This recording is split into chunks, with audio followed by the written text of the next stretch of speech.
بسم اللہ الرحمن الرحیم۔ السلام علیکم ناظرین، اس ویڈیو میں آپ کے سامنے ذکر ہوگا اعتکاف کی فضائل کا اور اس کے علاوہ معتکف کے بارے میں۔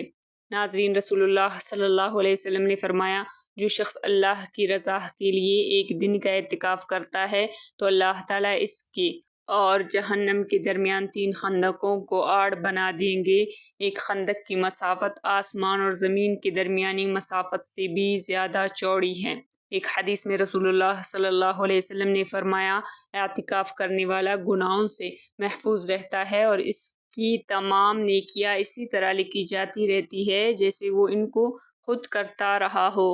ایک اور حدیث مبارکہ میں حضرت عائشہ رضی اللہ عنہا فرماتی ہیں، نبی پاک صلی اللہ علیہ وسلم رمضان کی آخری عشرے کا اعتکاف فرمایا کرتے تھے، یہاں تک کہ اللہ تعالیٰ نے آپ کو وفات دے دی۔ پھر آپ کے بعد آپ کے ازواج مطہرات رضی اللہ عنہم اپنے حجروں میں اعتکاف فرماتی رہے۔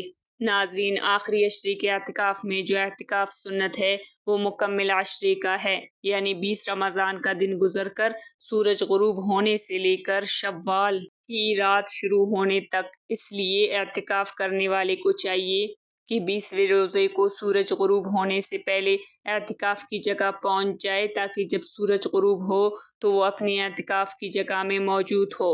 ناظرین، مسنون اعتکاف کے لیے ضروری ہے کہ مسلمان ہونا، عاقل ہونا، اعتکاف کی نیت کرنا، مرد کا مسجد میں اعتکاف کرنا، مرد اور عورت کا جنابت یعنی غسل واجب ہونے والی حالت سے پاک ہونا، یہ شرط اعتکاف کے جائز ہونے کے لیے ہے۔ لہٰذا اگر کوئی شخص حالت جنابت میں اعتکاف شروع کر دے تو اعتکاف تو صحیح ہو جائے گا، لیکن یہ شخص گناہگار ہوگا۔ عورت کا حیض و نفاس سے خالی ہونا، روزے سے ہونا، اگر اعتکاف کے دوران کوئی ایک روزہ نہ رکھ سکے یا کسی وجہ سے روزہ ٹوٹ جائے تو مسنون اعتکاف بھی ٹوٹ جائے گا۔ ناظرین، اعتکاف کے بارے میں یہ مسئلہ بھی سمجھ لیجئے کہ بعض خواتین جو آخری عشرے کے چند دن مثلاً 2 یا 3 دن یا اس سے زیادہ مگر 10 دن سے کم کا اعتکاف کرتی ہے، یہ نفلی اعتکاف ہے، سنت اعتکاف نہیں ہے۔ اعتکاف چونکہ عبادت ہے، اس لیے اعتکاف کے لیے نیت کا ہونا ضروری ہے، اور نیت دل کا فعل ہے۔ مثلاً دل میں یہ نیت ہو کہ میں اللہ تعالیٰ کی رضا کے لیے رمضان کے آخری عشرے کا مسنون اعتکاف کرتی ہوں۔ ناظرین، عورت کا اعتکاف گھر کی مسجد ہوگی۔ عورت کے حق میں گھر کی مسجد سے مراد وہ جگہ ہے جو گھر میں نماز و عبادت کے لیے مخصوص کر لی گئی ہو، اور وہاں گھر میں عورت 5 وقتہ نماز بیشتر نمازیں پڑھتی اور ذکر و عبادت کرتی ہو، اور اس کو پاک صاف رکھنے کی کوشش کی جائے۔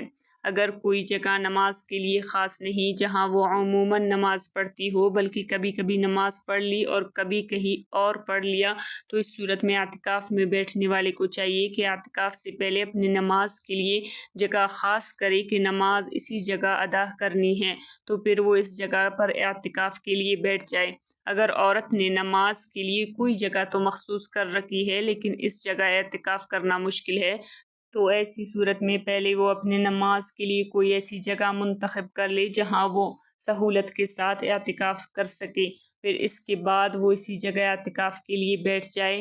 بعد میں اگرچہ کسی وجہ سے وہ اس جگہ پابندی سے نماز ادا نہ کر سکے۔ ناظرین، یہ تھے اعتکاف سے متعلق چند ضروری مسائل۔ مزید اسلامی معلومات کے لیے اگر اپنے چینل کو سبسکرائب نہیں کیا تو پلیز سبسکرائب کریں، ویڈیوز کو لائک اور شیئر کریں۔ اللہ حافظ۔